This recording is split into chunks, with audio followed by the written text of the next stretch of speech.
Hello, good afternoon, ma'am. Ngasisu akoina puraga laksariba akoigi site asi akoigi Thangmaiban gi ko Thangmaiban gi site amani masida akoina paijarisi wardrobe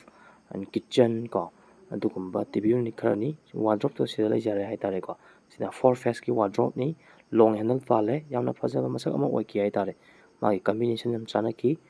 akoigi so hapisisu magi jaga jaga ki chanabagi matung ina so hapjai aduga sida hapiba akoigi handle sisu yamna classy oiba mawongi handle yam fajaba amani haitare ko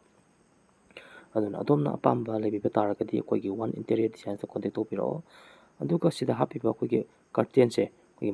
vertical lines haitare masisu akoina install tawjabani akoina service pijabani haitare sigumba fajaba curtain any types of curtain haitare koda moina venetian blinds bu oigera sigi lariba pochi somba pambiba taragadi anu contact tawsinbiro adom gi effort oiba price ta haitare yam fajana adom effort tawjege haitare ko adum haibiro haitare aduga sidai yam small kitchen namane haitare selejina ko selej yam big pa kitchen macha ama kakni magi basket macha masu khar selej jare adum sidana mo heavy drawer system khalai re ko sisu makha gi jum heavy drawer system ni heavy duty haitare aduga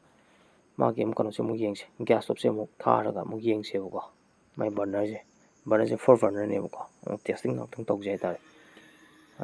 ani ngalek ani chae ko ama ahum chae force ahum mari chae dum loina problem lai try haitare dum dum thalase aduga topa ma mu yengase ate haitare ate haibu se sing laire aduga si hangdoe siga si dustbin lam laire am basic oiba kitchen ni ko sina aduga kanai this dinner haitare na sida laire